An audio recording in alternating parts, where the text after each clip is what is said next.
Hello students, मैं निहारिका शर्मा एक बार फिर से आप सबके बीच प्रस्तुत हूँ साइंस का हमारा एक और नया वीडियो लेकर। जैसे कि हमारी श्रृंखला चल रही है भोजन और पोषण को लेकर, तो आज का हमारा वीडियो इसी श्रृंखला का वीडियो है। आज का हमारा टॉपिक है आपके शरीर की वृद्धि के लिए क्या ज़रूरी है, प्रोटीन या वसा। तो बड़ा ही चर्चा का विषय है कि हमें क्या लेना चाहिए ज़्यादा, हमें क्या फैट्स को कम कर देना चाहिए या प्रोटीन को कम कर देना चाहिए अपनी डाइट से। तो आज हम इसी बारे में डिस्कस करने जा रहे हैं, बेसिकली प्रोटीन्स के उपयोग को लेकर। तो चलिए शुरू करते हैं फटाफट से अपना वीडियो। सबसे पहले मैं आपको अपने बारे में बता देती हूँ। मेरा नाम है निहारिका शर्मा और मैं अनअकैडमी पे यूपीएससी की एजुकेटर हूँ। आप अगर अभी तक अनअकैडमी पे नहीं है तो आप ऐप को डाउनलोड करके वहाँ पर यूपीएससी सेक्शन में आकर मेरे क्लासेस को अटेंड कर सकते हैं। इसके अलावा अगर आप सब्सक्रिप्शन परचेज करना चाहते हैं तो मेरे कूपन कोड का इस्तेमाल कर सकते हैं CHP10, जिससे आपको 10% का डायरेक्टली डिस्काउंट वहाँ पे मिल जाएगा।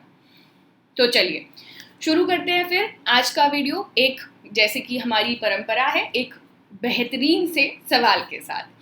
तो सवाल है आज का, पढ़िएगा। भोजन के संदर्भ में निम्नलिखित कथनों का मूल्यांकन कीजिए।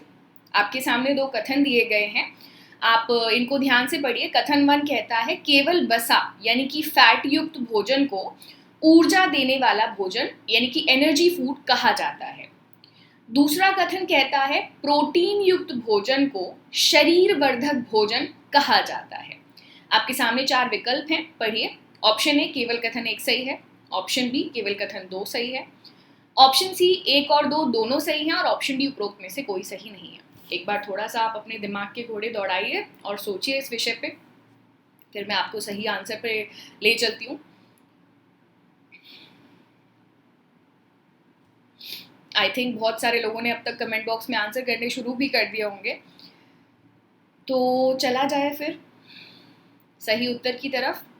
चलिए, तो इसका करेक्ट आंसर है ऑप्शन बी। ऑप्शन बी का मतलब है प्रोटीन युक्त भोजन को शरीर वर्धक भोजन कहा जाता है। ये फैक्ट बिल्कुल सही है, लेकिन केवल वसा युक्त भोजन को ऊर्जा देने वाला भोजन कहा जाता है, ये कथन सही नहीं है। एक चीज़ आप हमेशा याद रखिएगा, आप जब कभी भी यूपीएससी का एग्जाम देने बैठते हैं, प्रीलिम्स का आप अगर प्रैक्टिस करने बैठते हैं, कुछ ऐसे शब्द हैं जिनको आपको बहुत केयरफुली पढ़ना चाहिए क्वेश्चंस में, और उन्हीं में से एक शब्द है केवल।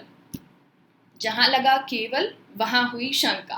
तो केवल वसायुक्त भोजन शरीर को ऊर्जा देने वाला भोजन नहीं है। क्यों, ये मैं आपको बताती हूँ एक्सप्लेनेशन में, लेकिन ये बात हमेशा याद रखिए कि जहां कहीं भी क्वेश्चन में केवल शब्द इस्तेमाल किया जाए वहां पे डबल प्रिकॉशन बरतिए, हो सकता है कि कुछ तो गड़बड़ हो गया। चलिए, तो फिर बात करते हैं ऊर्जा देने वाले भोजन की। सबसे पहले वसा यानी कि फैट और कार्बोहाइड्रेट, इन दोनों युक्त भोजन को हम ऊर्जा देने वाला भोजन कहते हैं। क्यों? क्योंकि बेटा दोनों ही फैक्टर्स जो हैं वो हमारे शरीर में एनर्जी के लिए रिस्पॉन्सिबल हैं। मतलब हमें जो शरीर में ऊर्जा चाहिए चलने के लिए, बोलने के लिए, खाने के लिए, एक्सरसाइज करने के लिए, सामान उठाने के लिए, कहीं पर जाने और आने के लिए, वो सारी ऊर्जा का सोर्स है फैट और कार्बोहाइड्रेट।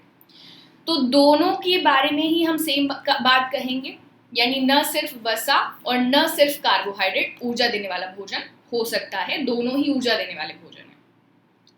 अब ये बात कैसे हम बेटर तरीके से समझे, तो पहले हम बात करते हैं, हमने चूंकि 3 फैक्टर्स लेके चल रहे हैं, कार्ब, फैट एंड प्रोटीन। तो प्रोटीन का क्या काम है पहले वो समझते हैं, फिर हम वसा और कार्बोहाइड्रेट पे आएंगे। तो प्रोटीन की आवश्यकता शरीर को ग्रोथ यानी वृद्धि के लिए होती है। दूसरी चीज, शरीर को स्वस्थ रहने के लिए प्रोटीन जरूरी है, अतः प्रोटीन को हम बोलते हैं, ज्यादातर जो इसके लिए वर्ड यूज किया जाता है, शरीर वर्धक भोजन। जैसे अब शरीर वर्धक का मतलब, भाई देखिए, जो एक छोटा बच्चा होता है उसमें ग्रोथ होती है ना, उसके धीरे धीरे बॉडी पार्ट जो है ग्रो करते हैं, ब्रेन ग्रो करता है ना, हॉर्मोन्स उसके अंदर डेवलप होते हैं। उस सारी वृद्धि के दौरान प्रोटीन की ज़रूरत होती है, ये बात हम और आप आसानी से समझ सकते हैं। लेकिन जब एक टाइम तक ग्रोथ हो जाने के बाद हमारे शरीर को प्रोटीन का क्या काम है, तो देखिए हमारे शरीर में बनने और खत्म होने का प्रोसेस लगातार चल रहा है, कोशिकाएं नई बन रही हैं और पुरानी सेल्स नष्ट हो रही हैं। तो नई सेल्स के डेवलपमेंट में प्रोटीन सहायक है और बिना प्रोटीन के नई कोशिकाओं का निर्माण नहीं किया जा सकता। सो प्रोटीन क्या है? शरीर वर्धक भोजन, वृद्धि देने वाला। अब प्रोटीन के और क्या क्या रोल्स हैं आपकी बॉडी में? प्रोटीन कोशिकाओं के निर्माण में महत्वपूर्ण भूमिका निभाता है। जैसे कि मैंने कहा ना, नई कोशिकाएं जो बनती हैं, उन नई कोशिकाओं के निर्माण में प्रोटीन एक मेजर फैक्टर है। ओके, एक मैक्रोन्यूट्रिएंट है, ये तो हम पहले वीडियो में भी डिस्कस कर चुके हैं। मैक्रोन्यूट्रिएंट जिसको हमारे शरीर की ज्यादा क्वांटिटी में आवश्यकता है। हमारे शरीर में जिस टाइप ऑफ मतलब न्यूट्रिशन की ज्यादा क्वांटिटी में आवश्यकता है, जैसे कि प्रोटीन, कार्बोहाइड्रेट, वसा, ये है मैक्रोन्यूट्रिएंट। तो प्रोटीन एक मैक्रोन्यूट्रिएंट है जो कोशिकाओं के निर्माण में सहायता करता है। साथ ही ये कोशिकाओं की मरम्मत के लिए भी जरूरी है। जैसे आपकी कोशिका को कोई नुकसान पहुंचता है, सेल कभी डैमेज होती है, तो उस डैमेज को ठीक करने के लिए, रिपेयर करने के लिए भी हमारे शरीर को प्रोटीन की आवश्यकता है। अर्थात मांसपेशियों की सुरक्षा के लिए प्रोटीन की पर्याप्त मात्रा का सेवन जरूरी है। यानी नए सेल्स के निर्माण के लिए और पुरानी सेल्स की किसके लिए? सिक्योरिटी के लिए, सुरक्षा के लिए हमें प्रोटीन लेना आवश्यक है। और इसीलिए हमारे भोजन का क्या है? मुख्य पार्ट है, मैक्रोन्यूट्रिएंट है। चलिए आगे बढ़ते हैं। जैसे कि मैंने कहा था, हम बात करेंगे फिर वसा और कार्बोहाइड्रेट के रोल की। तो वसा एक ऐसा कार्बनिक मिश्रण है जो कार्बन, हाइड्रोजन और ऑक्सीजन का कॉम्बिनेशन है, CH&O, carbon, hydrogen and oxygen. आहार में ये तत्व ऊर्जा के प्रमुख स्रोत हैं। फैट्स हम बहुत सारे फॉर्म में अपने बॉडी में ले जाते हैं, है ना, मिल्क फैट्स और ऑयल फैट्स वगैरह वगैरह, ये सब हमारे शरीर को ऊर्जा देते हैं। वसा शरीर के विभिन्न अंगों की सुरक्षा के लिए एक पैड की तरह काम करती है। जो हमारे बॉडी के ऐसे ऑर्गन्स हैं, अंग हैं जो कि सॉफ्ट है, जिनको आसानी से नुकसान पहुंचाया जा सकता है या आसानी से घायल हो सकते हैं, उनके ऊपर एक कवर की तरह, एक पैड की तरीके से जो है फैट की लेयर रहती है जो उनको सुरक्षित रखती है। तो फैट हमारे इसलिए जरूरी हो गया। इसके अलावा इस कारण जहां विभिन्न अंग अपनी जगह स्थिर रहते हैं, किस वजह से? वसा की वजह से, क्योंकि वसा उनके ऊपर एक कवर बनाती है, उनको एक सेगमेंट देती है। वहीं वो बाहरी झटकों से भी सुरक्षित रहते हैं। प्रोटीन और कार्बोहाइड्रेट के अलावा वसा आहार का ऐसा प्रमुख पोषक तत्व है जो शरीर में ऊर्जा की आपूर्ति करता है। एनर्जी जो हमें चाहिए कोई भी कार्य को करने के लिए, उसकी आपूर्ति भी वसा से होती है। अब एक पिक्चर है बड़ा इंटरेस्टिंग सा आपके सामने। तो एक महिला यहाँ पे खड़ी हुई है और उसके सामने कुछ लोग हैं, उनसे वो पूछ रही है, हु आर यू, कौन है आप लोग? तो वो सब लोग कह रहे हैं कि हम हैं प्रोटीन्स। प्रोटीन्स, तो महिला का सवाल है आप क्या करते हैं? तो प्रोटीन्स अपना इंट्रोडक्शन दे रहे हैं, we are basic building blocks, यानी कि हम क्या हैं? निर्माण का मूल तत्व है। आपके शरीर में जितना भी कुछ बन रहा है, नई सेल्स, नई कोशिकाएं, वो सब हमसे ही बनती हैं। We make your hair, nails, eye, skin, blood, bone, muscle. हम आपके शरीर में क्या क्या बनाते हैं? इमेजिन करिए, आपके बाल, आपके नाखून, आपकी आंखों का जो ग्रोथ है, आपकी स्किन, आपका ब्लड, आपके बोन्स, आपकी मसल, सब कुछ प्रोटीन पे ही निर्भर है डेवलपमेंट और रिपेयर के लिए। We repair and replace tissues, जो ऊतक, जो टिश्यूज जो है क्षतिग्रस्त हो जाते हैं, उनको रिपेयर करने के लिए भी हम प्रोटीन ही वर्क करते हैं।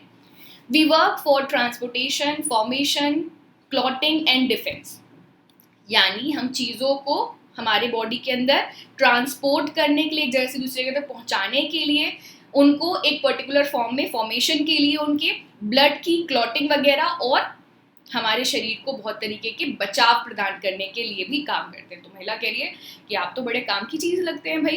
तो प्रोटीन्स काफ़ी खुश हैं, जैसा कि आप इस पिक्चर में देख सकते हैं। चलिए जी, अब प्रोटीन की बात तो हो गई, अब जरा बात फैट की कर लेते हैं। बड़ी दुनिया में इस दिनों बड़ी चर्चा है फैट्स को लेकर कि फैट्स का इस्तेमाल क्या है ना। आजकल तो डाइटिशियन कह देते हैं नो फैट्स, है ना, जीरो फैट। लेकिन बेटा ऐसे नहीं है। हमारी बॉडी में तीनों जो मैक्रोन्यूट्रिएंट है उनकी बहुत आवश्यकता है। ऐसा नहीं है कि उनमें से कोई भी हम स्किप कर सकते हैं। तो फैट के बारे में देखिए, help brain development and function, 60% of brain is fat, यानी आपके दिमाग को काम करने के लिए, आपके ब्रेन को डेवलपमेंट के लिए फैट की ज़रूरत है। और आपके दिमाग का 60% हिस्सा सिर्फ फैट्स है। जैसे आपकी मम्मी बोलती है ना कि थोड़ा सा घी खाना चाहिए, क्यों? अरे दिमाग कैसे चलेगा, खुश्की हो जाती है ना, पढ़ नहीं पाओगे। सो दे आर करेक्ट यार, 60% ब्रेन इज फैट। अब as a structural component of cell, यानी कि कोशिका का भी एक हिस्सा है फैट। अगर फैट नहीं होगा तो कोशिकाएं भी डेवलप होने में प्रॉब्लम क्रिएट होगी। Support the absorption of vitamin, vitamin जो हमारे शरीर के लिए बहुत आवश्यक हैं, उनको हमारे शरीर में एब्जॉर्ब करने के लिए यानी इस्तेमाल करने के लिए भी फैट्स आवश्यक हैं। Certain type helps to keep a healthy heart and a blood vessel. अब देखो कुछ टाइप के फैट्स तो ऐसे होते हैं जो हमारे दिल को नुकसान पहुंचाते हैं, लेकिन कुछ गुड फैट्स होते हैं जैसे फैटी एसिड्स वगैरह, जैसे हमें जो फ्लैक्स सीड से मिलते हैं, जैसे हमें जो आपको अखरोट से प्राप्त होते हैं, वो गुड फैट्स होते हैं जो हमारे दिल की जो सेहत है उसको मेंटेन करते हैं। और सबसे बड़ी चीज़ तो आप जानते ही हैं, ऊर्जा का स्रोत है, यानी एनर्जी सोर्स है हमारी बॉडी का। कुछ भी काम करने के लिए हमको चाहिए फैट्स। तो भाई छोड़िएगा नहीं, जीरो फैट्स पे नहीं आइएगा। ओके, तो मैक्रोन्यूट्रिएंट एक बार फिर से बता देती हूँ। हमारे शरीर के कुछ मुख्य पोषक तत्व हैं जैसे कि कार्बोहाइड्रेट, प्रोटीन और फैट्स, जिनकी हमारे शरीर में एक पर्टिकुलर एक अच्छा खासा अमाउंट चाहिए होता है, इसलिए उनको हम मैक्रोन्यूट्रिएंट कहते हैं। इनकी क्वांटिटी को बहुत ज़्यादा कम करने पर हमारे शरीर की जो ग्रोथ है वो अफेक्ट हो सकती है। सो मैक्रोन्यूट्रिएंट का एक बैलेंस हमारे शरीर में बहुत ज़रूरी है। ये बात इस वीडियो के अंत तक हम आते आते समझ चुके हैं। तो चलिए जी, ये कहानी यहाँ पे, डिस्कशन यहाँ पे ख़त्म। अगला वीडियो हम और लेकर आएंगे इसी मुद्दे पर।